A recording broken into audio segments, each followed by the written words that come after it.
Good afternoon. Welcome to this much-anticipated event, a debate and discussion with Christopher Hitchens and Alister McGrath on the topic, Poison or Cure? Religious Belief in the Modern World. My name is Tom Banchoff. I'm director of the Berkeley Center for Religion, Peace, and World Affairs here at Georgetown, and the co-convener of this event, along with the Ethics and Public Policy Center. The Berkeley Center is part of a university-wide effort to make Georgetown a global leader in the interdisciplinary study of religion and in the promotion of interreligious understanding.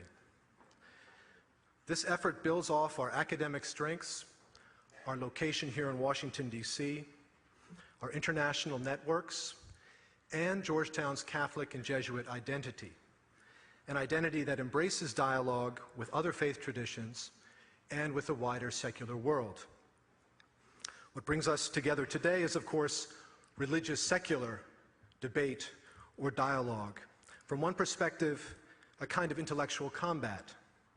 From another perspective, a shared quest for truth, marked by a willingness on both sides to ask and to attempt to answer very big questions. And I can think of no question bigger than the one on your program today. I anticipate an engaging conversation, and I have a sneaking suspicion it will be entertaining as well. We have a lot to look forward to, and with that I would like to turn it over to Michael Cromarty, Vice President of the Ethics and Public Policy Center, and the real driver behind tonight's event. Michael, thank you for bringing us together. I know we all look forward to a stimulating conversation.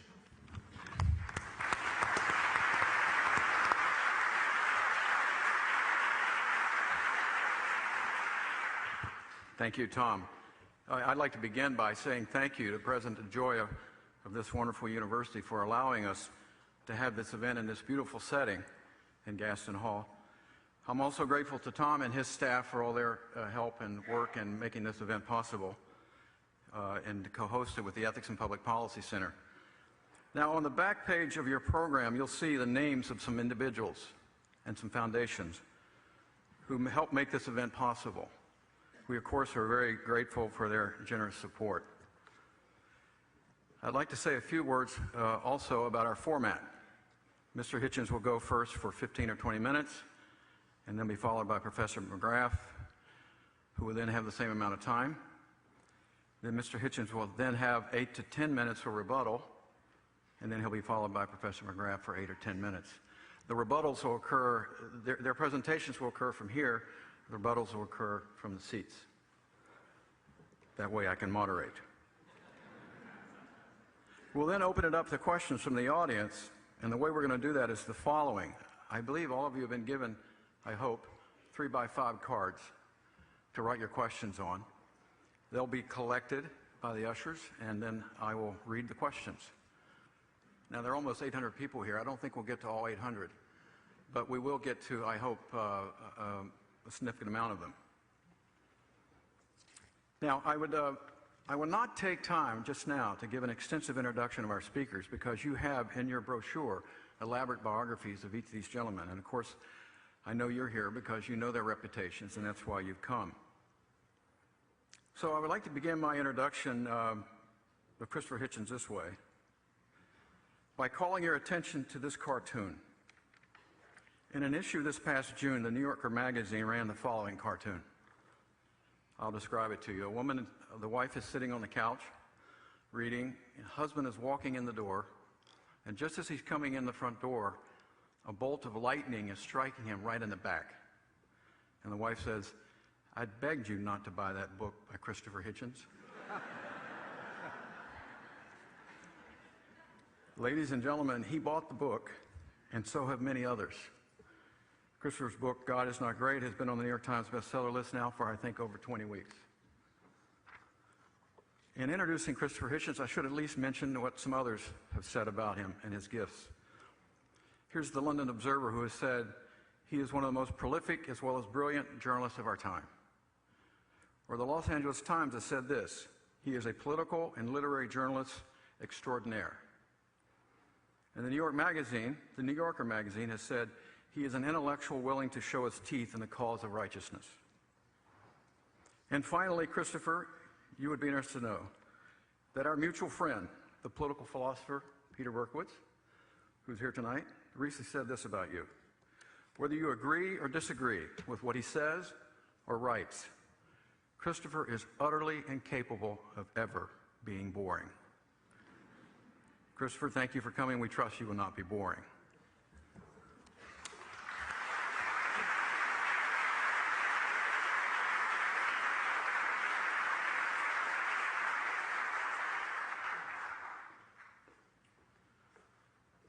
Well, thank you, Georgetown. Thank you, ladies and gentlemen, for coming. Thank you, Michael, for that suspiciously terse introduction, which of all the introductions I've heard to myself is certainly the most recent. Thank you seriously to the Ethics and Public Policy Center for your work, for conceiving this idea, for encouraging me to do it, for bringing us Dr. McGrath all the way from our common alma mater of Oxford, and for the regular seminars that you may not know that Michael does all the time on these matters of faith versus reason, which is, after all, the ground on which we're met this evening. I always come before events like this with antagonists like Dr. McGrath with a slight sense, a very slight sense, hope it doesn't sound self-pitying, of inequality. My views are, if I say it for myself, tolerably well advertised. And if they're not, it's partly your fault. Because what I say is fairly intelligible, very plainly stated. You know what I think, if you care to find out. When I debate with Jews and Muslims and Christians, I very often I say, well, do you really believe there was a virgin birth? Do you really believe in a Genesis creation? Do you really believe in bodily resurrection? And I get a sort of Monty Python reply. Well, there's a little bit of metaphorical, really. I'm not sure, and I'm going to find out, I'm determined to find out this evening, which line on this my antagonist does take, and I want you to notice, and I want you to test him on it. Because I think it's fair, and I'm going to talk to him and to you as if he did represent the Christian faith. I can't do all three monotheisms tonight. I may get a whack at the other two in the course of the discussion. I can only really do his. And I'm going to assume that it means something to him and that it's not just a humanist metaphysics. And I think I'm entitled to that assumption. The main thing I want to dispute this evening, because I'm either drowning in time with 20 minutes, it's either too much or too little, is this. You hear it very often said by people of a vague faith that, well, it may not be the case that religion is metaphysically true. Its figures and its stories may be legendary or dwell on the edge of myth, prehistoric. Its truth claims may be laughable. We have better explanations for the origins both of our cosmos and our species now, so much better so, in fact, that had they been available to begin with, religion would never have taken root. No one would now go back to the stage when we didn't have any real philosophy. We only had mythology.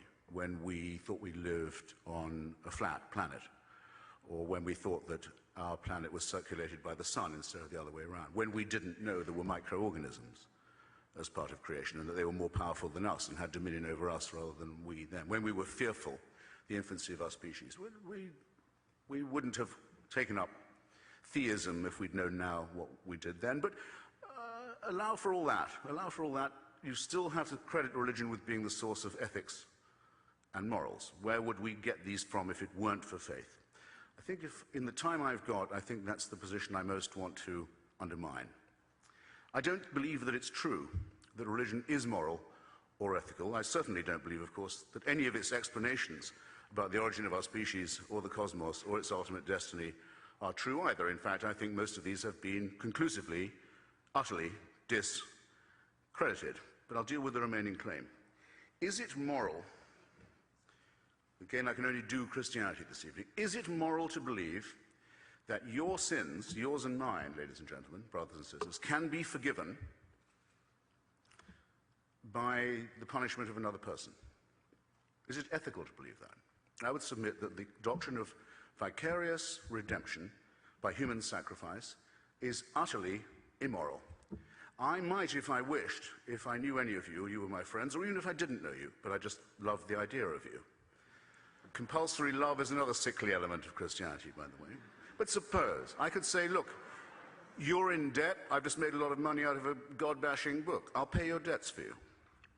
Maybe you'll pay me back someday, but for now I can get you out of trouble.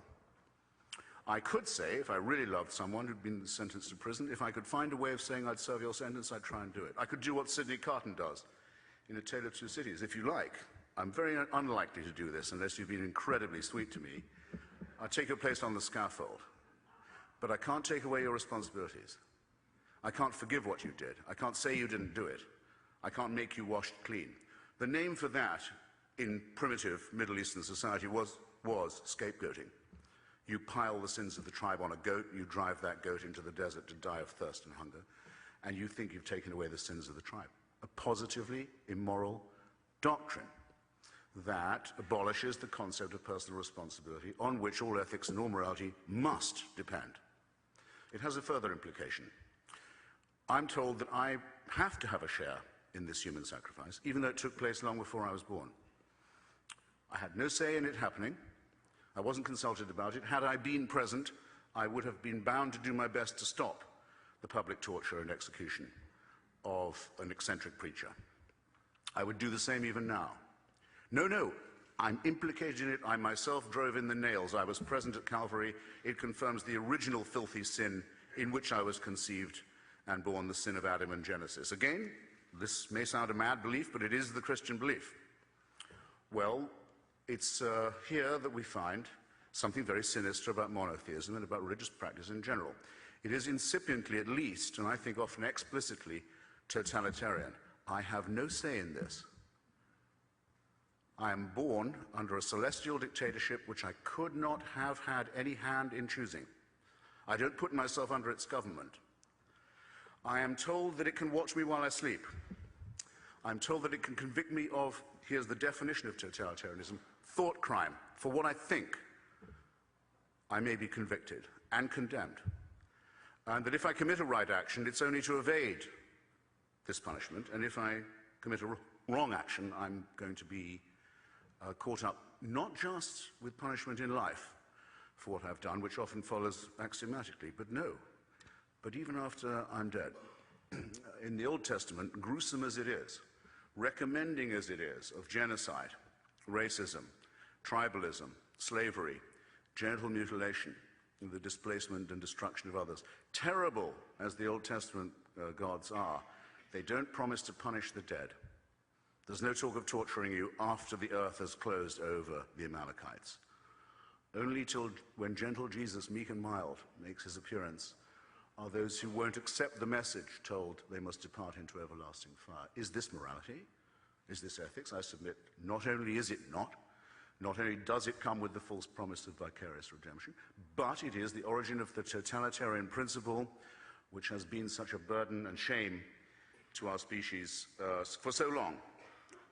I further think that it undermines us in our most essential integrity. It dissolves our obligation to live and witness in truth. Which of us would say that we would believe something because it might cheer us up, or tell our children that something was true because it might dry their eyes? Which of us indulges in wishful thinking, who really cares about the pursuit of truth at all costs and at all hazards? Can it not be said, do you not in fact hear it said repeatedly about religion and by the religious themselves that, well, it may not be really true, the stories may be fairy tales, the history may be dubious, but it provides consolation? Can anyone hear themselves saying this or have it said of them without some kind of embarrassment, without the concession that thinking here is directly wishful? That yes, it would be nice if you could throw your sins and your responsibilities on someone else and have them dissolved, but it's not true, and it's not morally sound. And that's the second ground of my indictment. Michael, you will tell me when I'm trespassing on the time of Dr. McGrath, won't you? On our integrity, our basic integrity in knowing right from wrong and being able to choose the right action over a wrong one, I think one must repudiate the claim that one doesn't have this moral discrimination innately, that no, it must come only from the agency of a celestial dictatorship, which one must love and simultaneously fear. What is it like? I've never tried it. I've never been a cleric. What is it like to lie to children for a living and tell them that they have an authority that they must love, compulsory love, what a grotesque idea, and be terrified of at the same time? What's that like, I want to know? And that we don't have an innate sense of right and wrong. The children don't have an innate sense of fairness and decency, which of course they do. What is it like? I can personalize it to this extent. My mother's Jewish ancestors are told that until they got to Sinai, they'd been dragging themselves around the desert under the impression that adultery, murder, theft, and perjury were all fine. They get to Mount Sinai only to be told it's not kosher after all. I'm sorry. Excuse me. We must have more self-respect than that for us, for ourselves and for others. Of course, the stories are fiction. It's a fabrication exposed conclusively by Israeli archaeology. Nothing of the sort ever took place, but suppose we take the metaphor. It's an insult. It's an insult to us. It's an insult to our deepest integrity. No, if we'd believed that perjury, murder, and theft were all right, we wouldn't have got as far as the foot of Mount Sinai or anywhere else. Now we're told what we have to believe.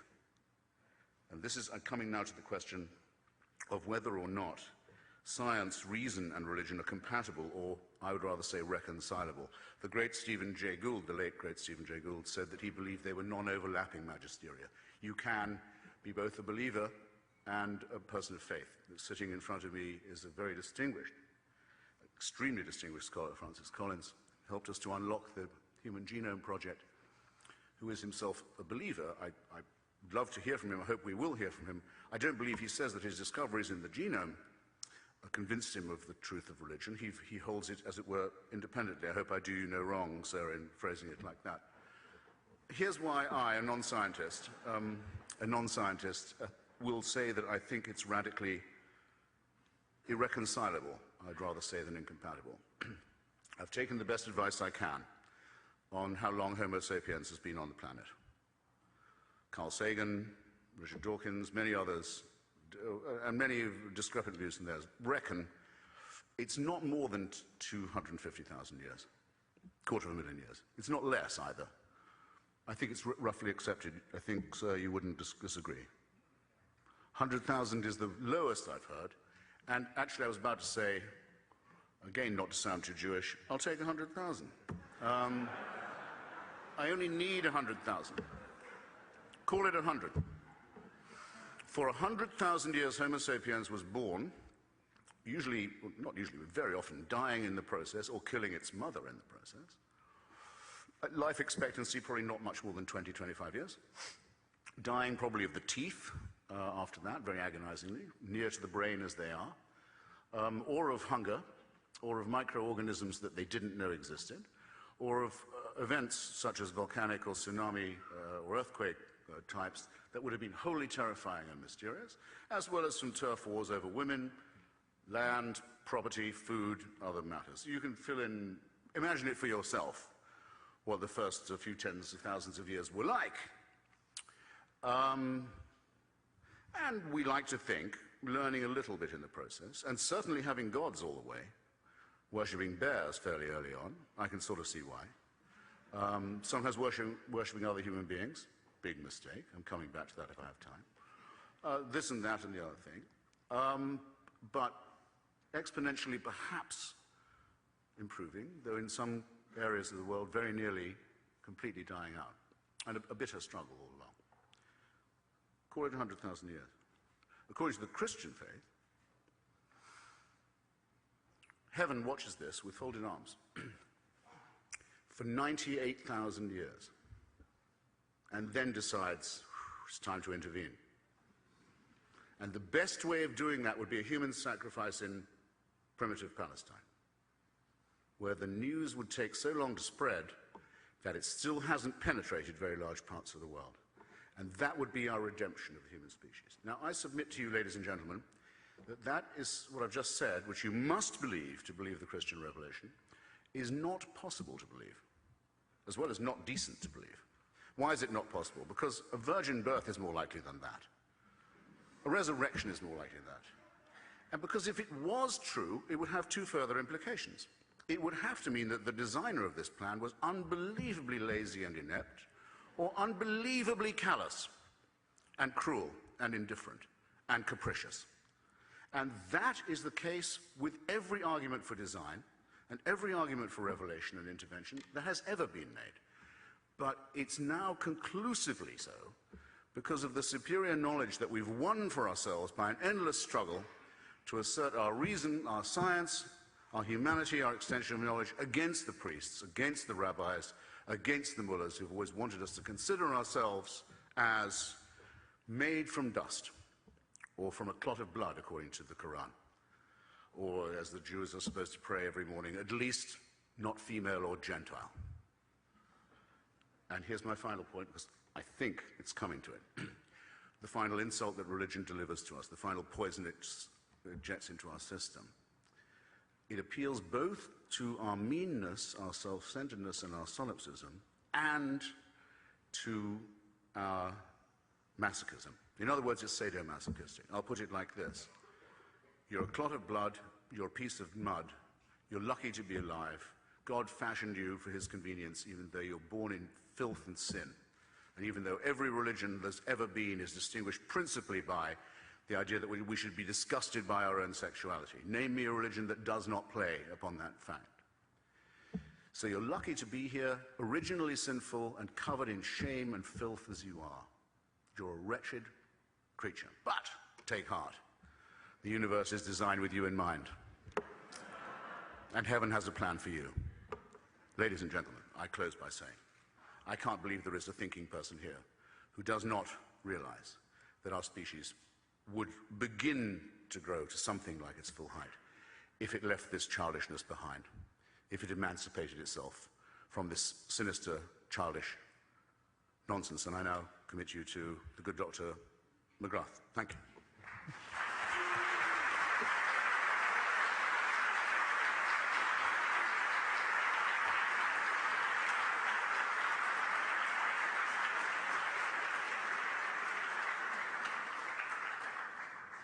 Thank you, Christopher.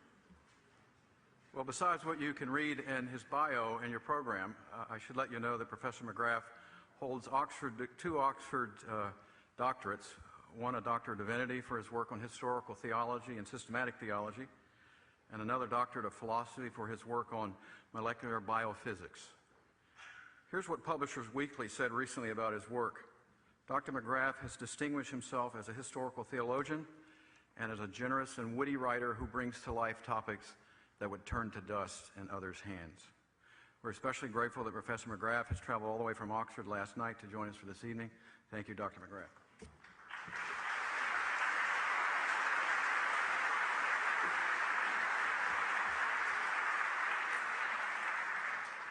Well, thank you very much indeed.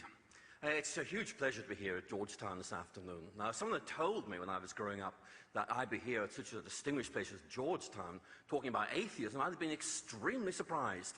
I think for two reasons. One was I grew up in Northern Ireland. Now, some of you may come from this place, but it's a kind of rather backward place. And the greatest annual event of my youth was the Donaghadee Donkey Derby. So you can see, coming to somewhere like Washington was just amazing. So, it's great to be here. But I think what would surprise me more would have been if someone to say, well, you're taking part in a debate about atheism, is I would have assumed that I would have been on the atheist side. Because certainly as a young man, that was what I believed. I grew up in Northern Ireland, studying the sciences, wanting to go to Oxford to take this further, and it was very, very clear to me that the sciences disprove God, they completely eroded the ground on which faith stood, and of course there was violence between Protestant and Catholic in Northern Ireland. Therefore, my logic was infallible. No Catholics, no Protestants, no violence between Catholics and Protestants. So it seemed to me to be very, very straightforward. And certainly, when I went up to Oxford to begin to study the sciences in much more detail, it seemed to me, really, I had sorted things out and could relax for a while. But I found myself being challenged by a number of things. One was being challenged by beginning to read the history and philosophy of science and reading that the kind of scientific positivism I'd imbibed wasn't quite as straightforward as I'd suggested. And also beginning to realize, actually, that the evidential basis for atheism was much weaker than I had realized. And I began to find myself being excited intellectually and stimulated far more than I dared to think by the Christian faith. And so in the end, I came to faith, swapping my old faith of atheism for my new one of Christianity. I don't think I did so as any kind of wish fulfillment or of any kind of psychological need. It was much more just a profound intellectual conviction that this was right, that this made sense in itself, and that this made sense of things as well. It was like someone, I suppose, who knew water discovering champagne. So for me, this was really a very significant event. And indeed, to this day, I still look back at my atheist days with great nostalgia, even though I no longer actually hold to those positions. And so it's a very great pleasure to be able to interact this afternoon with Christopher Hitchens. And I want to make it very, very clear that what he is saying today needs to be respected, and I hope I will behave respectfully towards him.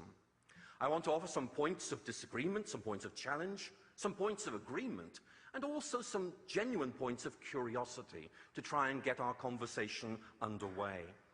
And so I want to really focus on his main argument, which I think you've heard very, very clearly, that religion is immoral and leads to immorality, that in some way it is toxic. And these seem to me to be very significant arguments, very significant claims, and therefore I want to try and engage with them. I apologize to him, and indeed I also apologize to you, in that in the time available I will not be able to interact with him properly, but at least I hope I can begin to get this conversation moving forward. So an obvious question I found myself asking as I both read Mr. Hitchens' book and also listened to him speak is that I think there are aspects of this that I'd have loved to have heard more about. For example, in recent years, especially the last 15 years, there's been a very substantial body of scientific research into the empirical effect that religious commitment actually has on people. And as someone who was a scientist and still remains wedded to evidence-based thinking, I wondered if this might actually come into Mr. Hitchens' presentation. To give you an example, if we look at Koenig and Cohen's very famous book, published in 2001, The Link Between Religion and Health, we find that the overwhelming body of empirical studies to look at this find a positive correlation between religious commitment and well-being. Now, that does not prove that there is a God, and certainly it does not prove that all forms of religion are good for you. I will gladly concede, because I think Mr. Hitchens is right on this, that there are some forms of religion that are pathological, that damage people.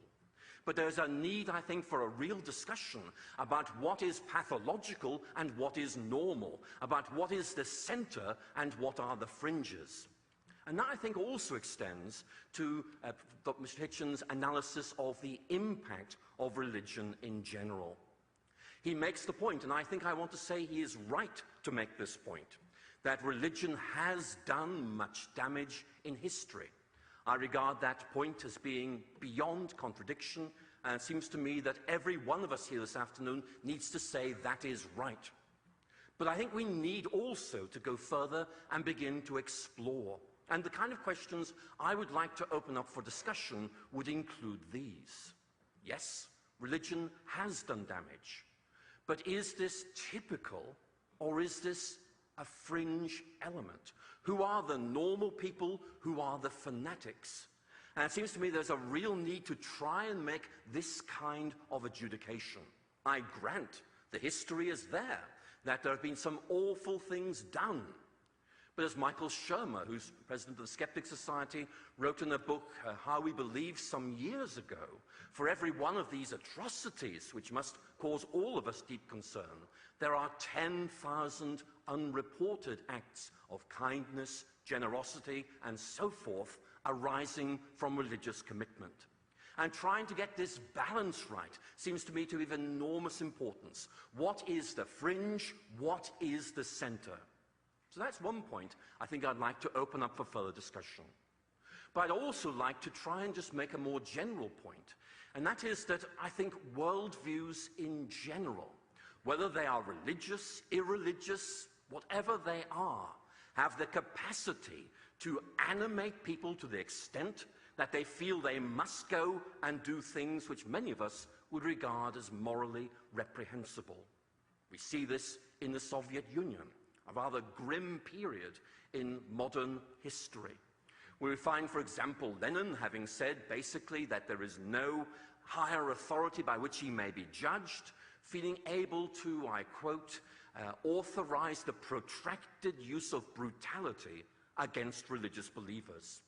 And it seems to me that we have here an ideology, a worldview, which basically is sanctioning violence, in this case, anti-religious violence.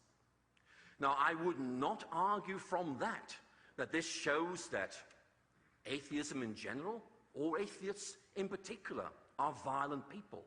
It's much more about what movements do to people, about the damage that worldviews can cause when they begin to take over and begin to really animate people to want to do things. Again, look at the period under Stalin. There are many other examples we could give of worldviews that may well have begun with great excitement, great enthusiasm, a commitment to ideals that we can all identify with, but something happens and they go wrong. The French Revolution, I believe, began with an outburst of energy for liberty. But by 1793, it degenerated into the reign of terror, in which an appeal to liberty sanctioned the most dreadful acts of violence. And many of you will know the tragic story of Madame Roland, who was brought to the guillotine on trumped-up charges in 1793, and as she was led to the guillotine, she pointed to a statue of liberty in the Place de la Révolution and said, "Liberty, what crimes are committed in your name?" History, I think, discloses a complex judgment here. I do not believe that it simply points to religion as being the cause of evil. I think it points to the capacity of all worldviews to begin to do this. It's not so much religion or indeed anti-religion. It seems to be something actually about human nature itself, which means that acts of kindness can be accompanied by acts of violence. There's something about us, I think, that really needs to be addressed there. So I don't think it's as straightforward as this. Religion poisons everything? I'm not sure. It can do, but so can other things as well. The real problem, I think, is extremism, the kinds of ideologies that force violence upon us. And those, it seems to me, do need to be challenged. And on that, I am at one with Mr. Hitchens. But is it God that's doing this? Well, let's move on and talk about this.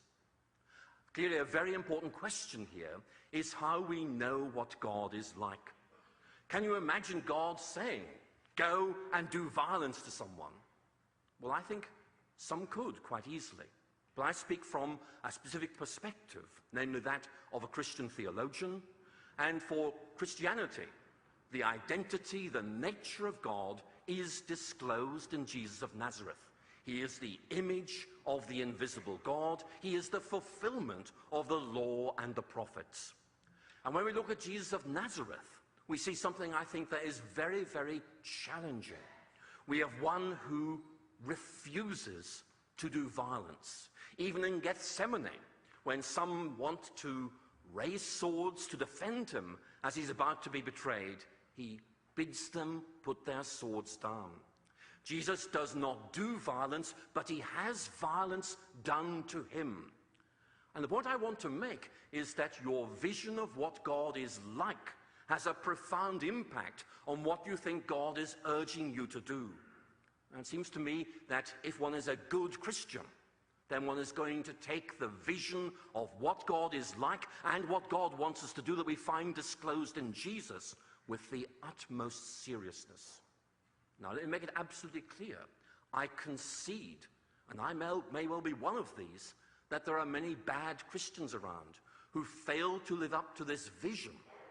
but I want to draw a clear distinction between some Christians are bad and Christianity is bad. There is an aspiration, an inspiration, and norm, and that means one can challenge those who want in some way to use violence in the name of God. And of course, you can see this impacting on the way in which people behave in an episode that happened a year ago here in the United States. You've had, unfortunately, in recent days, some shooting incidents, and of course, what I'm talking about is the Amish schoolhouse killings of October 2006. And many of you will know of these, some of you may have been affected by them. A crazed gunman broke into an Amish schoolhouse and shot, I think it was 10 Amish schoolgirls, of whom 5 died. The Amish, as I'm sure you all know, are a very conservative Protestant sect who wear 17th century clothing, who won't drive cars, they use horse buggies, and they also regard the ethical example of Jesus as absolutely normative. For them, there will be no retribution of any kind. The cycle of violence was broken instantly because for them, Christ ordered them, commanded them to show forgiveness. That's a very important point. Religion, or at least in this case Christianity, contains within itself the capacity for self-criticism. This is not the way God is. This is not the way we should be behaving. And I fully concede there are those who fail to live up to that. But there is a challenge that can be issued to them. Why behave like this when there is the norm before you, authorized as what God would like us to do? So it seems to me there is a very important point to make there. Now, Mr. Hitchens made some very interesting points about the relationship of science and faith. And of course, for me, who was studying science at Oxford, doing research in molecular biophysics, these were live questions. And I certainly welcome his challenge to discuss these things further. But for me, there has never been this opposition between science and faith. Certainly, some say there is, but I would want to make this point, building on what Stephen Jay Gould says. Gould, in his book, Rocks of Ages, makes the point, I think fairly, that although in his case he's an atheist, he was not an atheist on account of his science. That in many ways his atheism was already there, he brought it to his science. And he makes this point, that science, by its legitimate methods, cannot adjudicate the God question. Certainly, we can read nature in an atheist way, we can read nature in an agnostic way, we can read nature in a Christian way, but nature in itself and of itself does not force us to any of those positions. And I will simply say that I found my Christian faith gave me new intellectual energy, both to engage the natural order. To engage nature is to learn more about God, and also to energize my understanding of what I was observing. And I find this summed up in a quote from C.S. Lewis, which I am in the habit of quoting, I'm afraid. I believe, he writes, in Christianity as I believe the sun has risen, not simply because I see it, but because by it I see everything else. In other words, it gives you an intellectual lens or framework through which you can look at the world, ourselves, culture, and see it in a new light. So for me, science and religion, there may be tensions, but there's also a very powerful synergy, which I believe to be both welcome and also something that can be developed further. But let me move on, if I may, and make a further point. Mr. Hitchens makes some very significant criticisms of religion, which I emphasize need to be taken seriously. But what I wonder, does he offer in its place? In his book, he talks a bit, especially at the beginning and the end, of the need for a new enlightenment. And I find this puzzling, though nevertheless extremely interesting.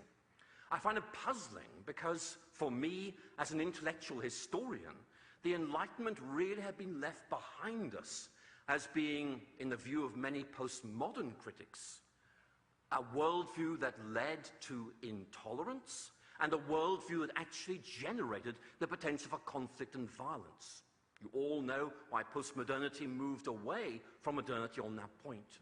And also, again, a point I would love to discuss further with Mr. Hitchens. People like Alister McGrath, other critics of modernity, make the point that its foundational judgments about the nature of reason, the nature of what is right, actually cannot be sustained on the basis of an appeal to history and reason itself. For McIntyre and for many others, the Enlightenment offers us a vision of a rationality and morality which actually are unattainable in practice. Now again, we might want to have a discussion about morality, and I fully accept that Mr. Hitchens is very committed to the moral vision, has a real sense of what is right and what is wrong, but I wonder if one can sustain that without some sort of metaphysical basis. And the point I would want to raise is this: is an evolutionary account of morality actually adequate to do the job? Richard Dawkins, with whom I disagree on many things, in his Selfish Gene makes the point that we alone have the capacity to react against our genes, to offer something better than we are genetically landed with. And it seems to me that is a very significant position. Or again, I discover that both Mr. Hitchens and I are lapsed Marxists. To take Antonio Gramsci's point, Gramsci made the point that in culture, moral values are manipulated by interest groups. How on earth can we defend ourselves against this? My real question, Mr. Hitchens, is can one have a viable moral system without some sort of transcendent basis of morality? I make this point not to challenge him as a moral thinker, but simply to ask whether one can actually do this.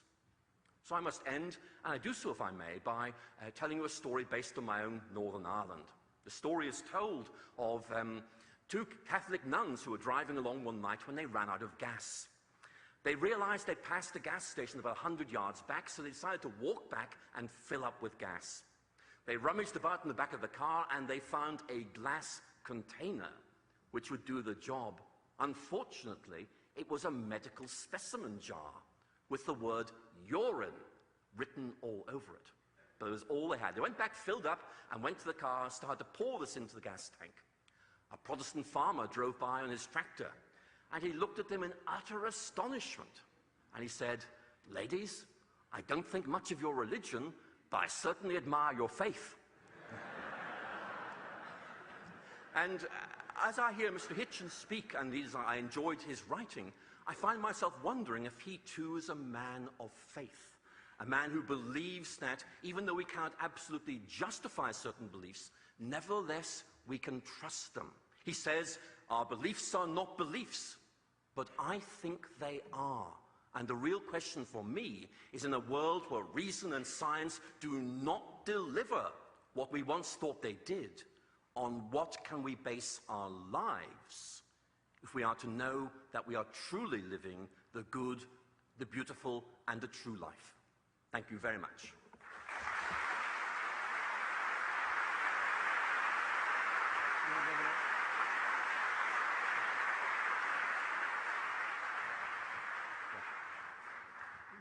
Mr. Hitchens will take the podium again. Michael wanted to do this sitting down, but it's the old demagogue in me. I need the pulpit, I need the podium, and if I can't be erect, at least I can be upright. By the way, do you know why the Amish girl was excommunicated? 2 Mennonite.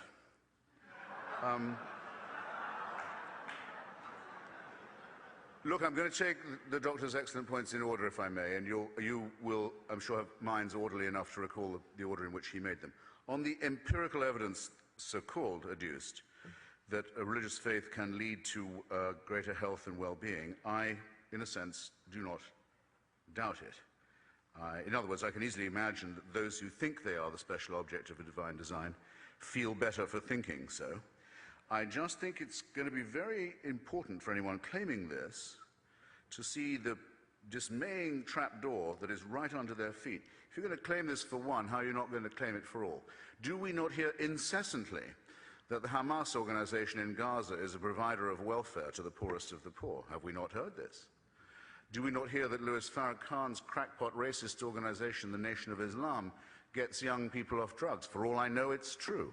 It not only says nothing about the truth or validity of their theology, but it must say a certain amount, at least, about our willingness to think wishfully or cultishly, which was, if you like, part of my point to begin with. As to the center versus the fringe, I get this all the time. Don't judge religion by its fundamentalists and its extremists. No, why should I? I don't have to. I judge it by its foundational texts, and I judge it by the statements of its authorities. Take a case from the Quran, just for once. Does it? Actually, it's not the Quran, excuse me. Take a case from the Muslim foundational documents, the Hadith, which have equal canonical authority. They say, if someone becomes an apostate, leaves or changes their religion, they must be killed. The sentence is death. Don't anyone be telling me that's a metaphor. No, it's just intended as a sort of general admonition. No, it means what it says, and it's been applied to a couple of people who now have to live, friends of mine, as a matter of fact, as political refugees in Washington, D.C., who know how true the impact of that hadith. There's no wiggle room there, so the question for a Muslim must be asked. Do you think this is the word of God, or don't you? Because if you don't, you're saying that God shouldn't be able to tell you to do an evil thing, and if you do, you're saying he should. In either case, faith falls as a reinforcement of ordinary morality.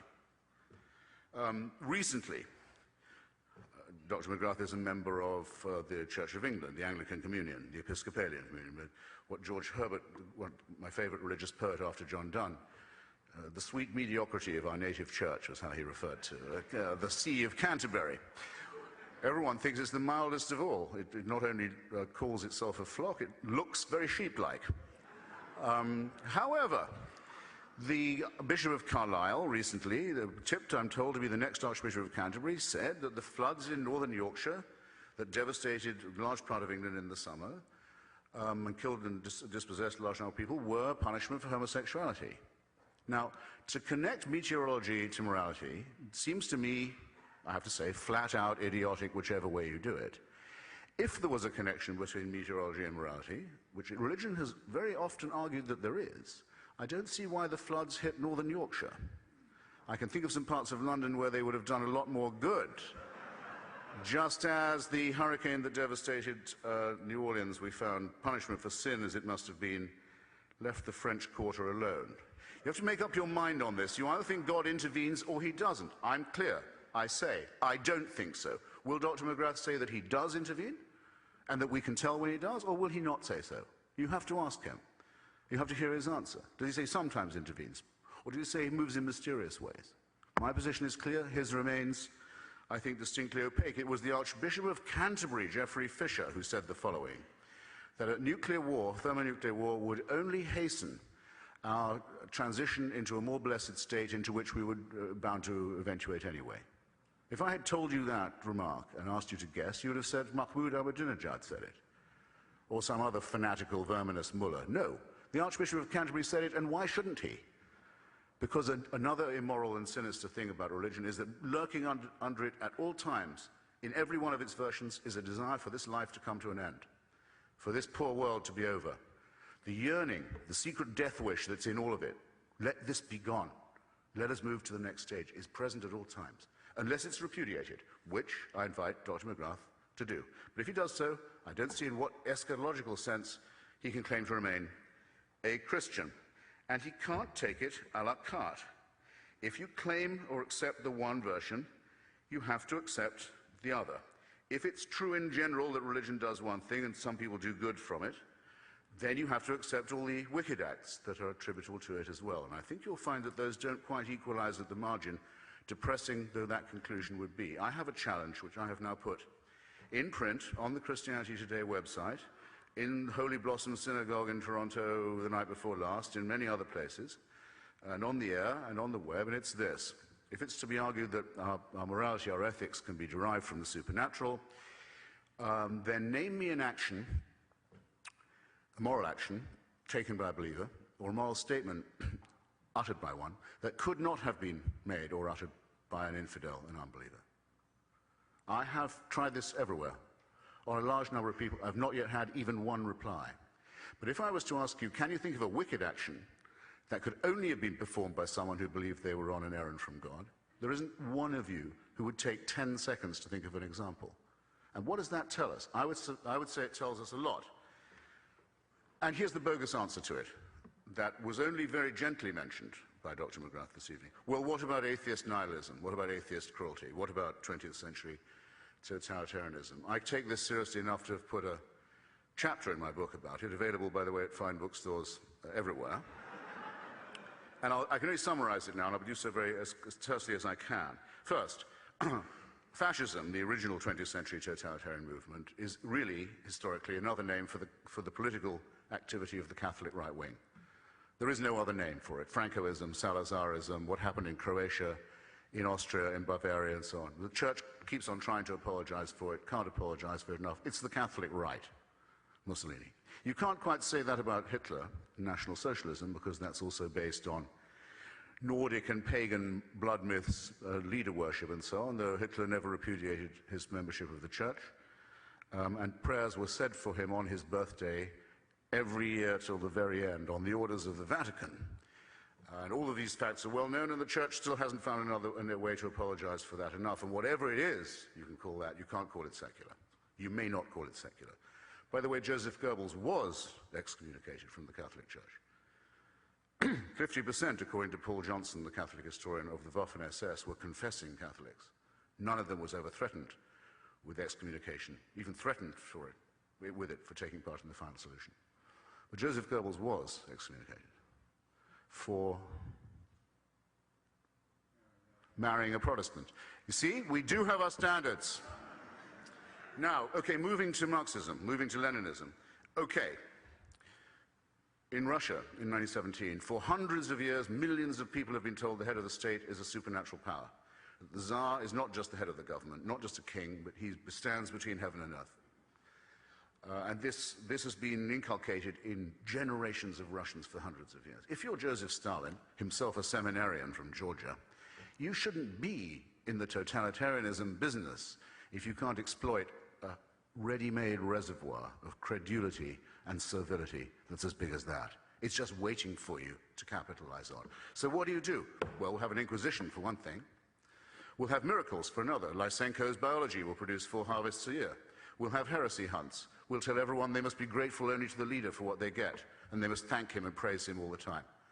And that they must be aware all the time of the existence of the counter-revolutionary devil who waits to... You see where I'm going with this? That's not secularism. Michael? Oh, do I need really 2? Okay. I'll tell you my North Korea stories another time. It's surrogate, it is at the very best and the very worst. The examples I've been talking about are a surrogate for messianism, for the belief in ultimate history and the end of days and the conclusion of all things, which is, I've tried to argue, I hope with some success, the problem to begin with, the replacement of reason by faith. The discarding of the one thing that makes us important and useful and different from other primates in favor of something that requires no evidence and just requires incantation. Not good for you. If Dr. McGrath or anyone else could come up with an example of a society which had fallen into slavery and bankruptcy and beggary and terror and misery because it had adopted the teachings and the precepts of Spinoza and Einstein and Pierre Bayle and Thomas Jefferson and Thomas Paine, then I'd be impressed, and that would be a fair test on a level playing field. But you will find no such example. Indeed, the nearest such example we do have is these great United States, the first country in the world to have a constitution that forbids the mention of religion in the public square, except by way of limiting it and saying that the state can take no interest in establishment of faith. Best known under the rubric of the Wall of Separation, my new slogan is, Mr. Jefferson, build up that wall. Hope you'll join me in it. Very quickly in my last minute. Yes, Dr. McGrath, you're right. There is something about us as a species that is problematic and isn't just explained by religion. Something about us that tempts us to do wrong. It's pretty easily explained, I think. We are We are primates. High primates, but primates. We are half a chromosome away from chimpanzees, and it shows. It especially shows in the number of religions we invent to console ourselves or to give us things to quarrel with other primates about. If anything demonstrates that God is man-made, not man God-made, surely it is the religions erected by this quasi-chimpanzee species and the harm that they're willing to inflict on that basis. I think on the point of Christology that you closed with, I ought not to take any more of the audience's time, but be prepared to discuss, and I hope I've yielded back some of my time to questions, and I'm grateful again for your indulgence. Thank you.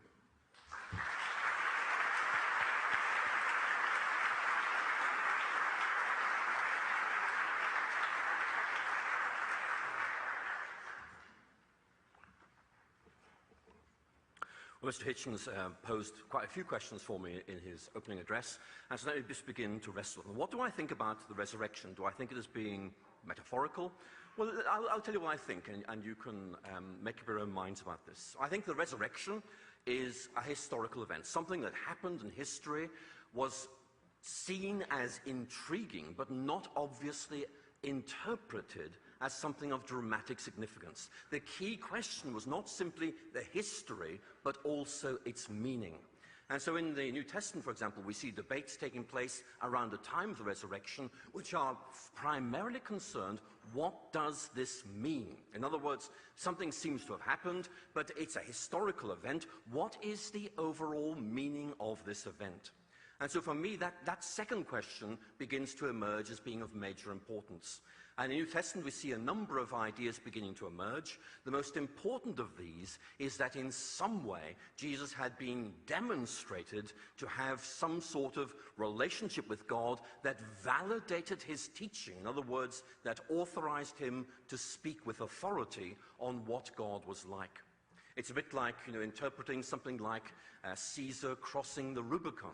I mean, you can think of that as having two different elements. On the one hand, there is the physical event, the crossing of a river, which, of course, in this case is not particularly difficult. But then there is its historical significance, in that the Rubicon marked the boundary between the Roman colonies and Rome itself. To cross that with an army was, in effect, a declaration of war. So for me, an historical event with a deeper theological significance. And that significance, it seems to me, is articulated by the New Testament in terms of, first of all, who Jesus Christ is, but secondly, also what the implications of this might be for human nature.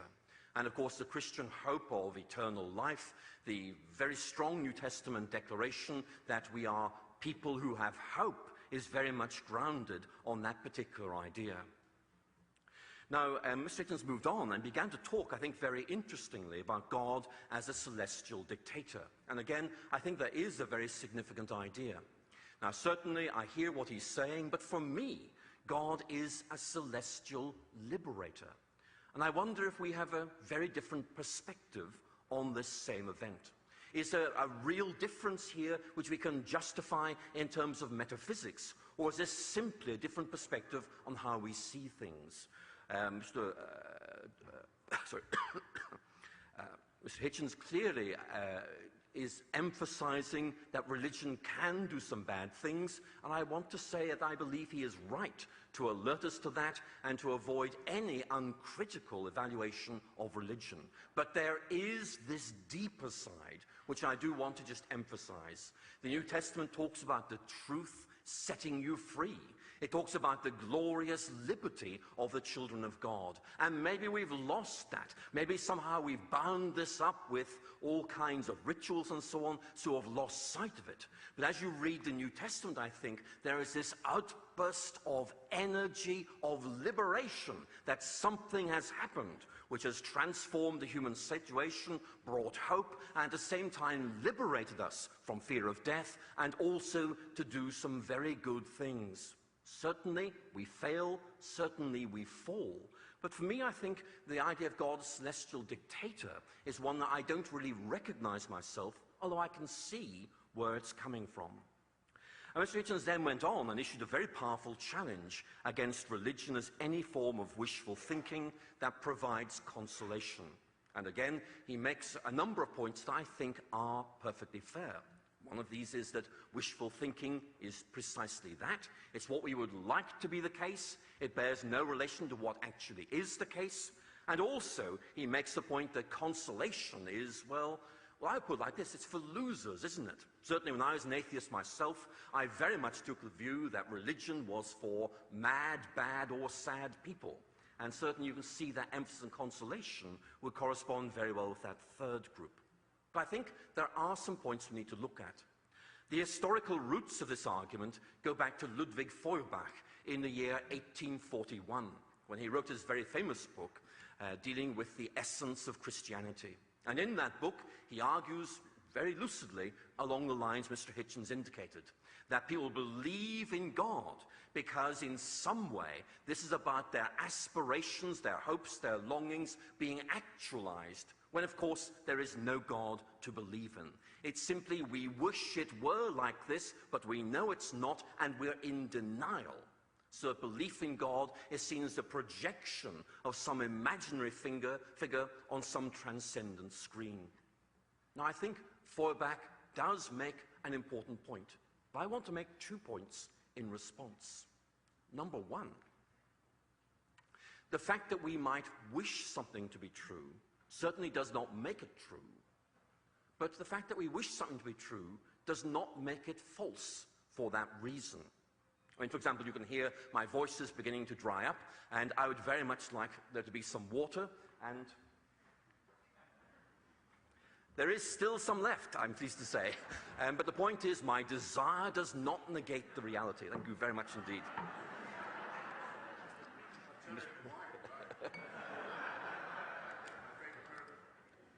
I'll turn away and count to 5. But I think more interestingly is this. I wonder if atheism might also be a form of wishful thinking. Now, again, those who study cultural history will know that one of the points that's very often made is that the emergence of atheism as a significant historical phenomenon in the 18th century was this deep desire to change things. If there were no God, we could do as we please. You all know Dostoevsky's Possessed, where Krylov makes this following comment. If there is a God, I must do what God wants. But if there is no God, I do what I want. And again, you can see atheism there as a kind of ethic of liberation. I'm able to do what I please. There are no limits. And again, you may have come across that very interesting essay by Czesław Miłosz in the New York Times book review about 10 years ago called The Discreet Charm of Nihilism, where he says, look, what has captivated us today is not the idea of religion as an escape from reality, but the idea that there is no God and hence no accountability. So we do what we please, we are accountable to nobody. So I wonder if this argument actually works both ways. I think it's certainly a very interesting possibility to explore. Now, Mr. Hitchens then moved on to talk about Mount Sinai. He made a point which I think is an interesting point and one that I need to engage with. Mount Sinai, he said, look, changed everything. Are we to understand that people had no moral sense before this, that somehow this brought morality into being? And I think what I would say, and I think most Christian theologians would say something like this, is that both the Old and the New Testaments are very, very clear that there was human wisdom around long before Sinai, that, to use Paul's imagery, that we are judged on the basis of what we do know, where there is no knowledge of the law. What I would want to say is that the Old Testament and indeed the New Testament do not kind of throw something down and say, there, that's it, you didn't know about this before. But to quote from that very interesting document, Fides et Ratio, Faith and Reason, originating from the late Pope. I mean, that in some way, grace does not abolish nature, but rather perfects it. In other words, it brings to fulfillment these basic human instincts about what is right and what is wrong, correcting them where necessary, but still fulfilling these longings for righteousness, this desire to do what is right, which I believe to be so fundamental a part of human nature. And therefore, for me, the Christian faith, for example, does not kind of throw down a series of arbitrary diktats, but rather it builds on what is already there, precisely because, for Christianity, we are all God's creation, and God has planted, if you like, signals or reminders of what he is like. Or to use that wonderful phrase from Gerard Manley Hopkins, in some way, nature and humanity is in-stressed with the likeness of God. We then move on to talk about something that I think I touched on. Mr. Hitchens talked about the tension between science and faith. I think I may have touched on that in my own talk, so I won't repeat that now, other than to say that for me, there is a very healthy convergence and mutual enrichment between science and faith. But finally, he also made a point, which is basically that it seems very unjust that Christianity teaches that redemption depends on explicit response to a gospel that's preached when so many haven't heard it. And I would certainly agree that that does seem very unjust. But again, the Christian tradition down the ages has been that the proclamation of the gospel brings things to fulfillment. But where it has not been heard, we are judged on the basis of what we do know and how we respond to it. Again, grace does not abolish nature, but perfects it. Thank you.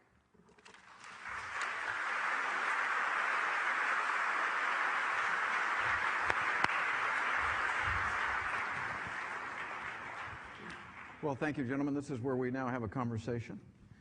And I have got some questions from the audience, and if there are other questions, I'm glad to receive them.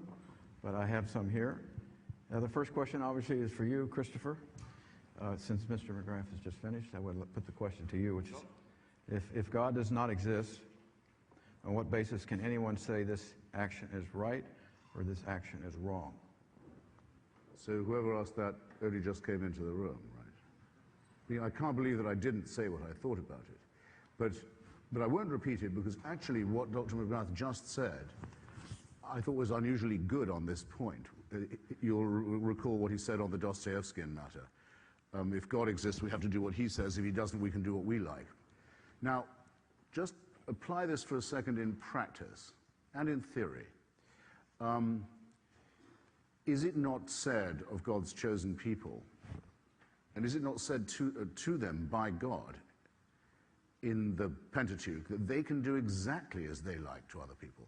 They can enslave them, they can take their land, they can take their women, they can destroy all their young men, they can help themselves to all their virgins, they can do what anyone who had no sense of anything but their own rights would be able to do, but in this case with divine permission. Doesn't that make it somewhat more evil? In Iran, where I've been to all three axes of evil countries, by the way, and I think I'm the only writer who can say that. You're not allowed to sentence a woman who is a virgin to death, even though she may have committed, in the eyes of the mullahs, a capital crime, perhaps by showing her hair too often or her limbs. She can't be sentenced to death. But religious law means she can be raped by the Revolutionary Guards and she's not a virgin anymore. And then they can kill her. Do what thou wilt shall be the whole of the law used to be considered the motto of Satanism, as I recall. Divine permission given to people who think they have God on their side enables actions that a normal, morally normal unbeliever would not contemplate. The mutilation of genitalia of children. Who would do that if it wasn't decided that God wanted it? Just as when a poet in England gets the Poet Laureateship, they start to write drivel instead of poetry for some reason. It's the king's scrofula the other way around. Morally normal and intelligent people find themselves saying fatuously wicked things when this subject comes up. The suicide bombing community is entirely faith-based. The genital mutilation community is entirely faith-based. Slavery is mandated by the Bible. You keep hearing how many abolitionists were Christians. Well, it was about time that they took a stand against it, having mandated it for so long. So it's not even a tautology, I think, to say that there's a relationship between the human impulse to do evil, to be selfish, to be self-centered, to be greedy, and a contrast between that and faith, because given only faith, mountains can be moved, and millions of people who would never normally acquiesce in evil are brought to it straight away and with ease and with self-righteousness. There, that's my answer to that. And the questioner did not answer my challenge. Name an ethical statement made or action performed by a believer in the name of faith that couldn't have been by an infidel, and name, if you can, this is easier, a wicked action that could only be mandated by faith, and then you'll see how silly your question was, whoever you were. Well, let me ask it then. Christopher, did you heard Professor McGrath also, though, condemn any form of religious violence? Well, that's easy to do. I mean, I could say, look, an atheist can be a nihilist. No, I think there's a room for agreement here between the two of you. I'm not looking for consensus, baby. I'm just not in the mood. I'm not in the vein, as King Richard says. Yeah. Not in the vein. No, I'm glad he condemns religious violence. Does he condemn the promise of other people's territory to the chosen people, for example? Does Jesus say, or does he not say, I come to bring not peace but a sword? He does say that. Should I take it literally or metaphorically? Right? Yeah. Is genital mutilation of small boys mandated by Jews, and is it often mandated by Muslims, or not? Is there a paradise to which people can hope to get by dying for their faith, or isn't there? Has holy war been proclaimed by both the Pope and by the mullahs, or not? These are problems not for me. For me, it's simple. We're primates. This is what we would expect to happen if there was no God. Let me This is what we would expect to see if faith was pointless. But it's an endless mystery where none exists if you think there's an intervening finger from on high. Then it becomes mysterious. Thank you. Okay, you're welcome. For Professor McGrath, here's a question. I would like to hear you expound on Mr. Hitchens' claim that the idea of a vicarious sacrifice is immoral or unethical. What is Christianity's explanation of this? Certainly. Well, the phrase vicarious sacrifice isn't actually a biblical phrase. It's a phrase that's used by some writers to refer to a particular interpretation of a biblical teaching. And the key idea in the New Testament is that in some way the death of Christ, again violence done to Christ, not violence done by Christ, is seen as having a transformative potential for human beings. And this transformative potential is articulated using a range of models, some of which are drawn from the Old Testament. For example, there's an analogy drawn with animal sacrifice, and that is seen as in some way establishing a link between Christ's death and the bringing of the possibility of purity to someone. That is one of the images used. Others include, for example, the whole idea of healing, the idea of being set in the right relationship with God. There are a wide range of these. Now, Mr. Hitchens' particular criticism... Which of them is yours? I'd really like to know. I'll tell you right now. Please. To make sure that I do justice to both the question asked and your criticism made. For me, and I will speak now very personally because I think I've been invited to, and I'm very happy to do that. For me, the death of Christ on the cross means that something that I could never gain for myself has been done for me and offered to me. In other words, it is something that by myself as a human being I could never hope to achieve, is achieved on my behalf and offered to me, and I am asked, will you accept what has been done for you? In other words, it is about the possibility of transformation being offered to me but not being imposed upon me. And for me, that is about a God who offers but does not demand that I respond to him in this way. And I find that to be a very good summary of what the Christian faith is trying to say about a God who offers but does not impose. And again, those of you who are familiar with the New Testament will think of the imagery of Revelation chapter 3, which speaks of Christ knocking on the door and asking us to open, but leaving that action open to us. Okay. Mr. Hitchens. Not imposed?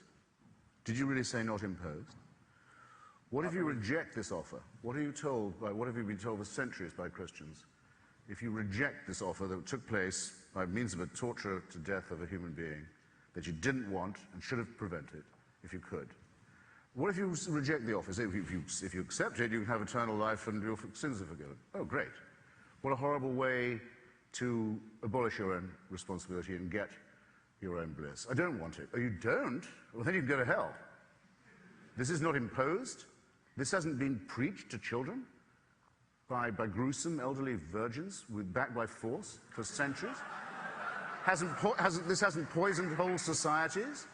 No, of course it's not voluntary. The Pope of Rome, the Bishop of Rome, Mr. Ratzinger, has recently said, actually, it's worse than that. Only my version of Christianity can get you salvation. And there is only one way. I say it in Georgetown. There's only one. You presumably don't believe that because you're an Anglican. But on what basis do you tell the Pope that he's a heretic? Once you grant this stuff, once you start with this white noise chat about redemption, where is it going to end? Of course there's nothing voluntary about it. And I must say the book of Revelation seems one of the less voluntary texts of the... all it does is look forward gleefully to apocalypse, to the passing away of this veil of tears into our ultimate destruction. This is morality? I don't think so.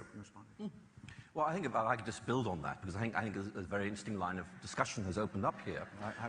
Number one, I think I do challenge your reading of the Book of Revelation. The Book of Revelation is very much saying to Christians who are being persecuted for their faith by a secular authority, who are in effect being victimized, that this is not the way it's going to remain, that one day there will be an inversion of the world order. It's in effect an encouragement to those who are suffering. And again, I make my point again, that Christianity is saying, look, here is an offer. It is yours to accept or not. I take it you do not believe in hell or anything like that, and therefore I don't see what the difficulty is for you personally. It is not about imposition.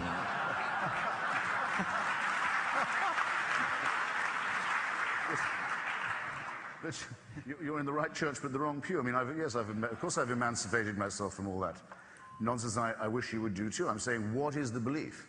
And when you say it's voluntary, it's up to you, it's entirely optional. I don't think it's any more optional than Abraham saying to his son, do you want to come for a long and gloomy walk? Because God seems to be telling me to do something that had better be moral. Otherwise, it would have to be said that God had taken a perfectly normal person and asked him to commit an atrocity. Now, where else could that have come from? And millions of people every year celebrate this act of sadomasochism, as if it proved that God loved us so much that he'd make us kill our own children, and then he decides to love us so much he'll kill one of his own. You said, in a debate with Richard Dawkins, I have it down, you said the great thing about God is he knows what it's like to lose a son. Now, I want you, ladies and gentlemen, to ponder that expression for just a minute. First, it's self-evidently, if the story is true, which I don't think it is, it's self-evidently not the case, even in the narrative. He doesn't lose a son. He lends one. He doesn't offer one because no one's demanded it. There's no problem that has so far been identified in the human species that demands a human sacrifice. For what problem, for what ill is this a cure? There's no argument, there's no evidence. No, it's imposed upon you. I'm doing this because the prophets said I would. And I'm going to have the boy tortured to death in public to fulfill ancient screeds of Bronze Age Judaism. But wait, I don't want it. I don't need it. I don't feel better for it.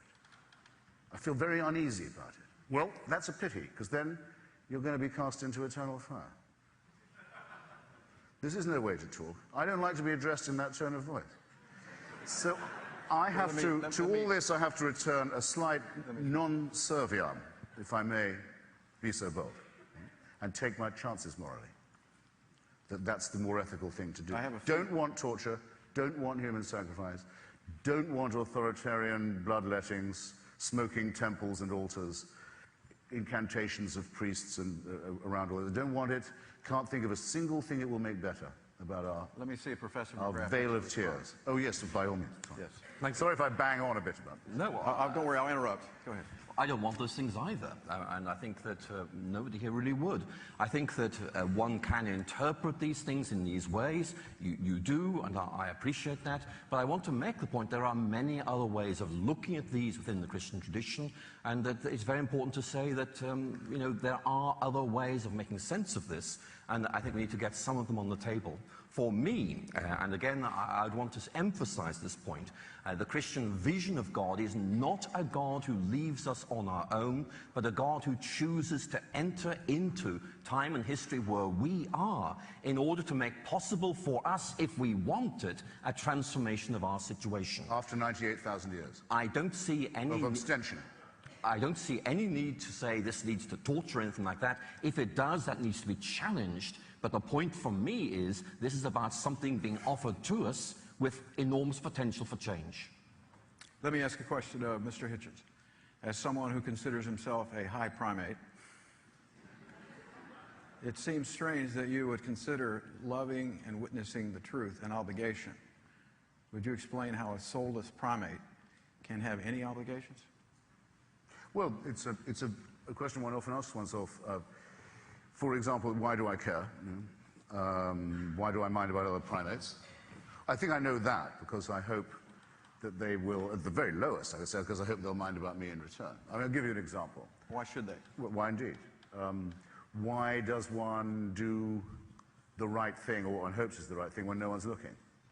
Why does a Muslim cab driver go to all the trouble to come back to my apartment building when I didn't have his number, to return a large sum of money I left on his back seat, said it was his religious duty? But if I allow him to say that that's his religious duty, what am I going to say when he says it's his religious duty to veil his wife, or to blow himself up, or to impose Sharia law? If you grant it once, you have to grant the whole thing. You can't do it a la carte. Now, I'll give you an example from my old socialist days. This will bring the moisture to the eyes of Dr. McGrath as well. It was our favourite example, Professor Peter Townsend's book on the gift relationship, you remember? Why does the British National Health Service never run out of blood, though you're not allowed to charge for it? You have to give it free. Never runs out of blood. Because people like to give blood. They want to feel useful. I like to do it. I like it very much. And I'm not a masochist, and I don't particularly like being stuck. But I like the way that I lose, someone gains a pint and I don't lose one, because I replenish it quite quickly. Someone's instantly better off. I haven't had to abnegate myself by giving anything away. I like the fact that I'm helping someone who I don't know. And as it happens, I have a very rare blood group, indeed. And one day I'm going to have to count on other people feeling the same way. So human solidarity will get you quite a long way ethically.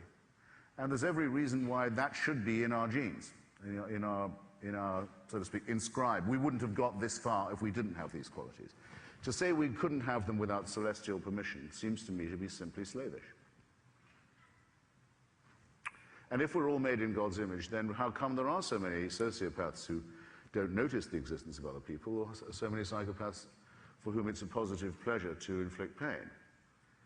All of these are easily solved questions if you make the assumption of evolution by natural selection and consider us as an animal species. If you detect the finger of God in all this, you invent myriad problems that do not exist and cannot be solved, and that are actually a waste of our mentality. Occam's razor disposes of all the supernatural assumptions that have ever been made. We have better and more elegant explanations for everything that happens in our cosmos and in our biology now. And if we'd had these to begin with, there would never have been a foothold for the death cult of Christianity or Islam or Judaism. Well, perhaps I could just take us on the stage further. I mean, I think what you seem to be saying is that we're able to offer a complete scientific account of things which eliminates any place for the transcendent. And I want, if I could... No, sorry, if I may. Not that I wanted to speak to this, and I will later, but transcendent and the numinous are very important. They're not to be confused with the supernatural. I would want to say that the word transcendent means a number of different things, and certainly the supernatural can be one of those, but it can also mean some sort of sense that there is something beyond us. And I don't think we need to use the word supernatural. I'm thinking of Iris Murdoch's idea in, for example, The Sovereignty of Good, where she tries to posit something which, though beyond us, nevertheless elicits a response to us. For example, in trying to articulate what the notion of good actually is. And it seems to me that science actually is extremely good at clarifying the relationship between the different levels of the material order. But when it comes to questions of meaning or value, which might well include transcendent meanings, it actually doesn't really help us very much.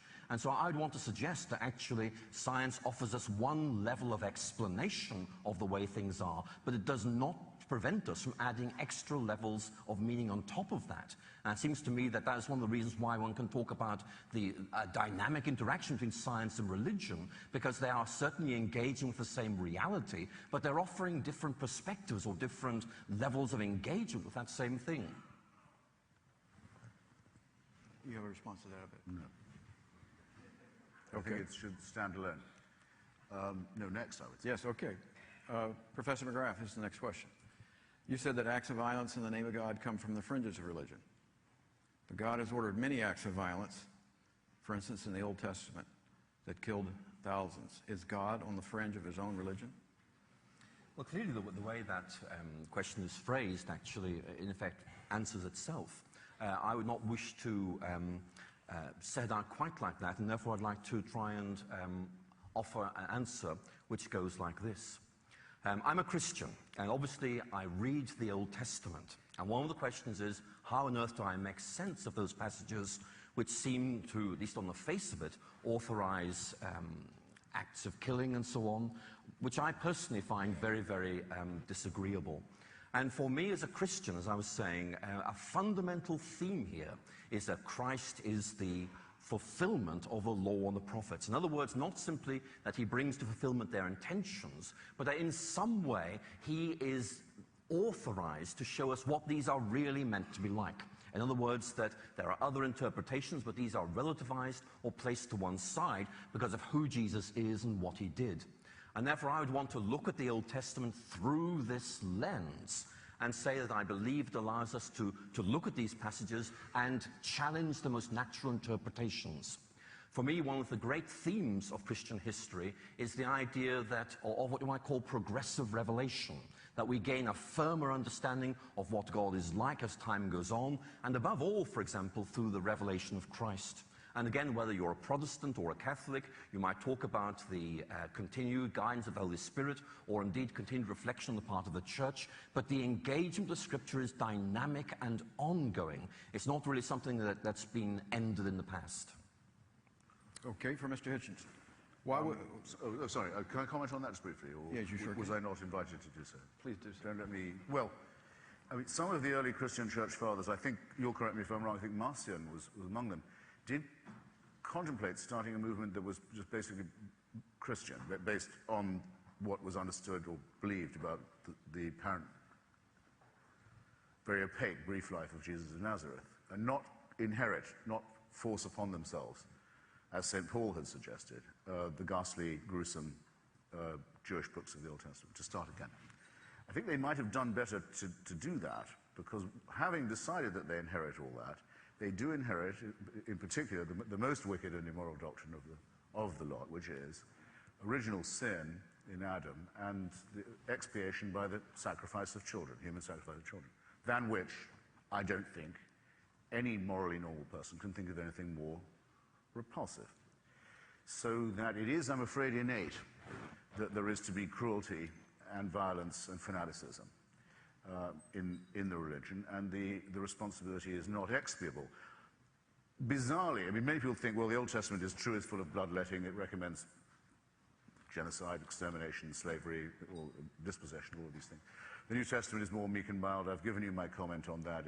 It's the first time that hell is mentioned. But it is in the Christian version that another whole different kind of immorality is proposed, a worse kind of immorality yet, which is the wicked idea of non-resistance to evil, and the deranged idea that we should love our enemies. Nothing could be more suicidal and immoral than that. We have to defend ourselves and our children and our civilization from our enemies. We have to learn to educate ourselves in a cold, steady dislike of them, and a determination to encompass their destruction. Who here heard anyone after September the 11th in holy orders actually say, oh, well, we must learn to love these people? Did they dare say that then? Of course not. They saw the emptiness and the futility and the immorality of what they would have been caught saying if they'd even tried it. We have to bear all this stuff in mind. This is not moral teaching at all. We have to survive our enemies. We have to learn to destroy them, especially because they too are motivated by the hectic, maniacal ideas of monotheism, which really seeks and yearns for the destruction of our planet and the end of days. That's why it's not moral. That's why we have to outgrow it and defeat it. I have a feeling you want to comment. Well, I'd like to comment.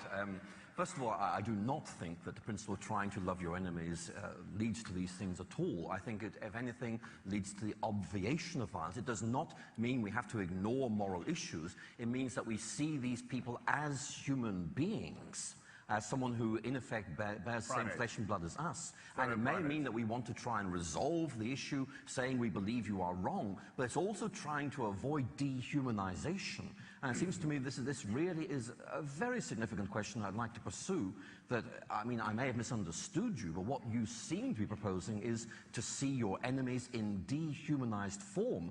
And for me as a Christian, I could not do that, because I have to see even my enemies as those who God has made and loved. And therefore, even though I may dislike them intensely, I have to show that love and compassion towards them and see them as human beings, not as the other, the enemy. I think really there's more to this idea than you suggest. There's no need to dehumanize people who are set on dehumanizing themselves and on the murder of others and on a cult of death. There's no need to they've done all that for themselves. But what do you like someone once accused me of trying to assassinate his character, and I said, no, your character committed suicide a long time ago. They've done the dehumanizing work for us, thanks, and they are fellow primates. Of course, there's no question of redefining them as another species, but there is a very important question of whether we intend to assert our own values as superior to theirs and as worth defending against them. And Christianity, with the sickly relativism that you've stressed so often this evening, disarms us for this very important struggle. That's why the Archbishop of Canterbury is this week groveling at the feet of the mullahs in Iran and saying we should leave them alone and must try not to hurt their feelings, as he groveled at the feet of Saddam Hussein, as actually every Christian church has been doing in the recent past, saying, well, you know, faith is better than no faith. Any faith is better than none. They all agreed to condemn Salman Rushdie for blasphemy rather than the people who tried to kill him for money, for writing a novel, for example. They all condemned the Danish cartoons because blasphemy against any faith is an offense to all. Could I interrupt you here on this? Okay, well, this is very serious, ladies and gentlemen, because this stuff could kill you. Okay? Yes, Christopher, I've heard you yourself at one of my own conferences expound at great length on the Christian just war. At the Christian just war tradition.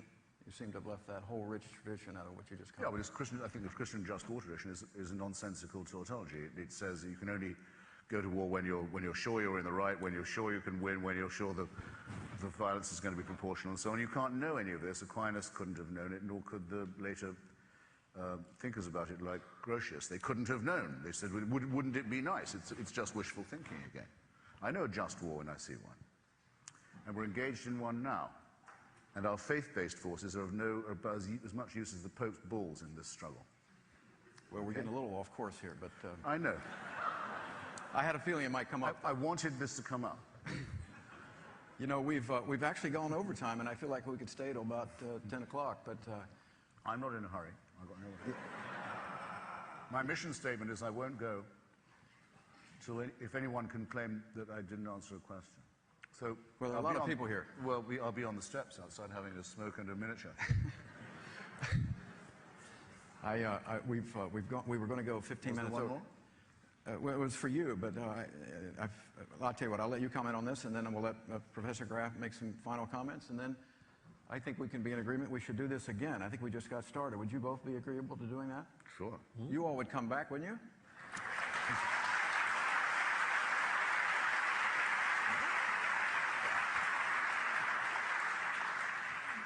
Mr. Hitchens, that was my daughter saying that.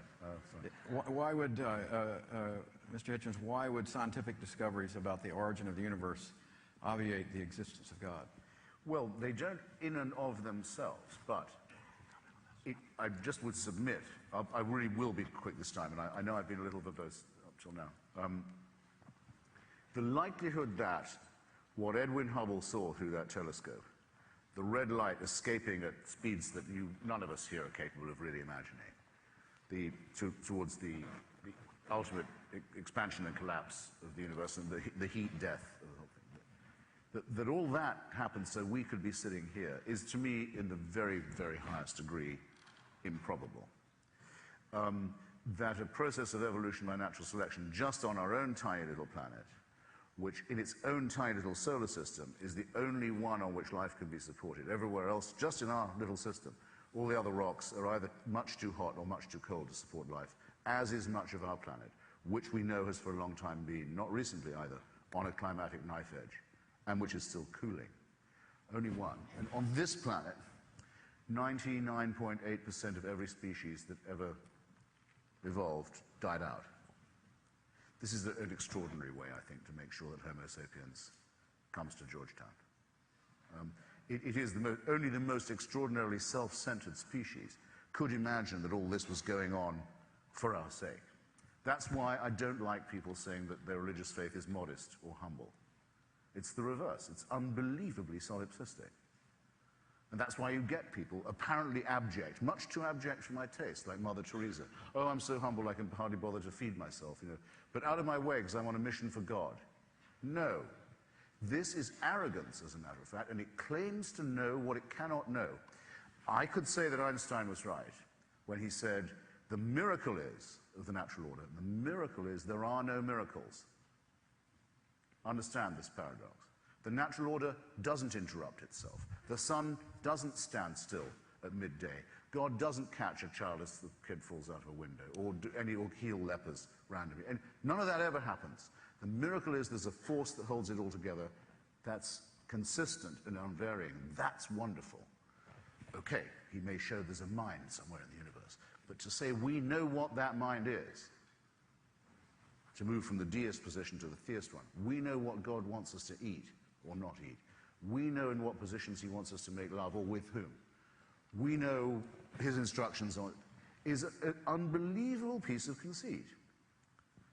And in my opinion, it's the reason why I may be a very poor spokesman for my side of this argument, but I think anyone who thinks about it has to vote that given the amount of uncertainty that we have, and given how much we now know, how much more we know about how little we know, the definition of education and our civilization, the only people who have to lose in this argument are those who say they do know, and who claim, yes, I do know what God wants, I do think he sent a son, I do think there was a resurrection, I do think there's salvation, claiming to know things they cannot conceivably know. I mean, to put it in a mild way, if Dr. McGrath has such extraordinary sources of information as the ones he's claimed to have available to him, I can't understand why he's only occupying a chair at Oxford University. Well, you should be, with the knowledge you've got, you should be a real mensch. And I'm afraid you don't know any more than I do about whether there was ever a Jesus of Nazareth, a resurrection, a miracle, a virgin birth, or anything. You couldn't know any more than I do. You can't. You just claim that you do.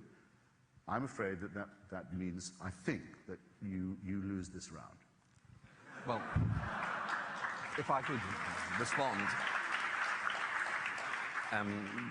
to deal with the first point before we came on to that second one, I don't think it's at all solipsistic to say, let's reflect on why we are here. Let's reflect on why there is something rather than nothing. It's to ask a very important question about how the universe came into being. Why is there something rather than nothing? I mean, for Wittgenstein, that was a hugely important question. And it seems to me to be entirely right to answer that question, or at least to try and answer it.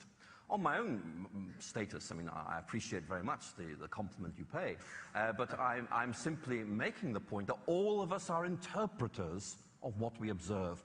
I made it very, very clear. I was not making any claims to special knowledge. I was looking at what I saw, what others say. I interpret it in this way. I claim no privilege. I say it is my judgment that this is the best explanation, and it means this, and I'm open to challenge on this, as you have challenged me. But I'm not claiming anything special. I'm saying there are public events there. They are open to interpretation, as they were at the time.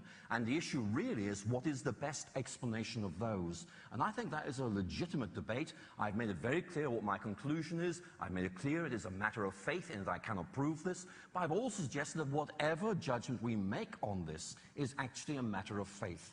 And therefore, while I'm very happy to be challenged on this, I think I'm still entitled to say that this seems to me to be the best way of making sense of it and live my life out on its basis. Thank you. We're about done. Why don't you go? Thank you, Have sir. your chat. Thank you, Christopher. Michael. Good job, buddy. Really? Hold it, don't lean back. Ladies and gentlemen, this has been taped.